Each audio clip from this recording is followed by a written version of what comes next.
In planning a season for an opera company, I believe you have to have stylistic range, not only in terms of the musical styles, but also in terms of the mood of the pieces. I felt it was important to find a piece that would be amusing and fun for the audience.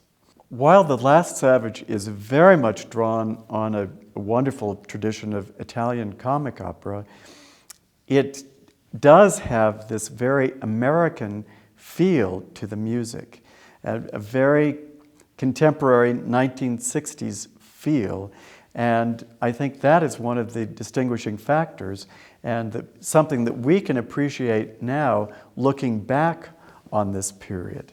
It's the story of a young American girl, a college graduate, who goes to India in search of the last wild man.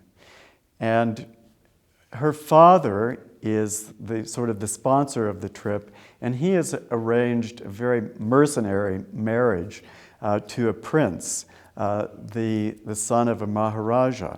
This is not a love match in any sense, and Kitty, the heroine, insists that she's not even going to think about marriage until she's had this opportunity to search for the last wild man in the jungles of India.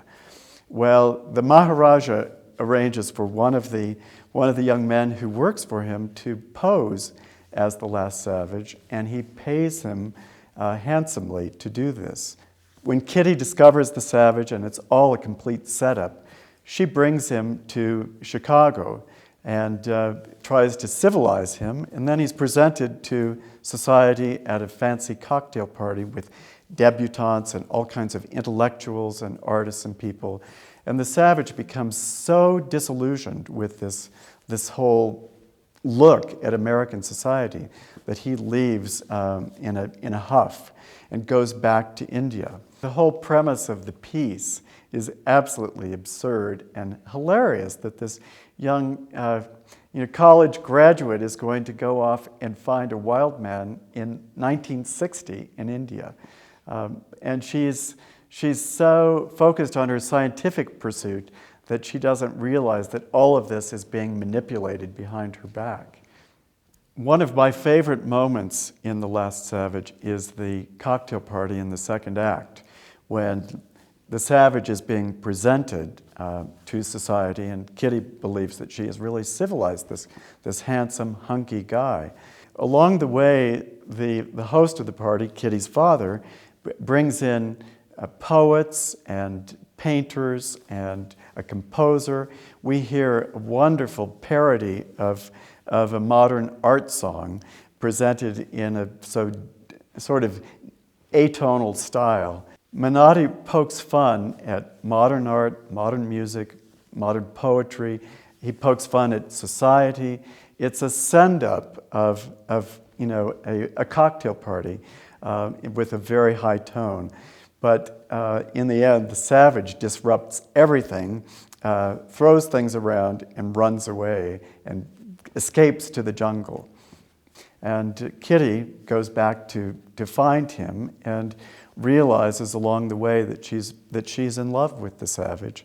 And long story short, they get together and presumably live happily ever after. The beautiful aria for Kitty, Just Look at Him, it's called, and the piece which is really my favorite melody in the opera, Only for You, Sardula, sung by Abdul the Savage. And if you listen to the music, you'll get a wonderful sense of how accessible it is, how melodic it is, and what a kind of a joyful tone there is to this piece. Menotti fashioned this opera on the comedies of Rossini and Donizetti. Of course, those pieces abound in all of these same features that we find in The Last Savage, of the love story, the mistaken identity, the reconciliation at the last, this wonderful element of satire, the way that certain characters are portrayed. I think that's a really unique feature to this piece, because he was an Italo-American composer and drew very much from both traditions. We hear music that is expansive, melodic, very Italian in a sense in its spirit, and yet it is seen through a very American prism based on his experience in America. Satire is not terribly common in opera, and what makes this piece so unique is that it is a satire of contemporary times. Menotti wrote the opera in 1964, and it really is dealing with a story that took place at that very time. And it's fascinating to me that now we have this nostalgia, this fascination with the 1960s, which we can see from the great series Mad Men. And this opera can take us back into that world. And the reason why I think it's so important that we're doing the opera now is that it's much more fun and much easier to accept satire of a period which took place many years ago. The opera is nearly 50 years old. I believe this is the moment for Menotti. American opera and opera in general went through a period of sort of anguished atonality and seriousness in the second half of the 20th century. And Menotti, with his wonderful gift for melody, was somehow neglected during that period. And now, I believe, we have a hunger for melody, and that we need to get back to that sense of connection and hearing music that is gracefully written for the voice and that can be playful in its mood. So this is the moment for Menotti.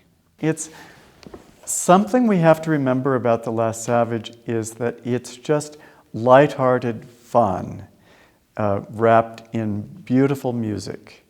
I know this opera. I love this opera. Its time has come. It needs to be seen by a wider public, and I think it will be great for young people too.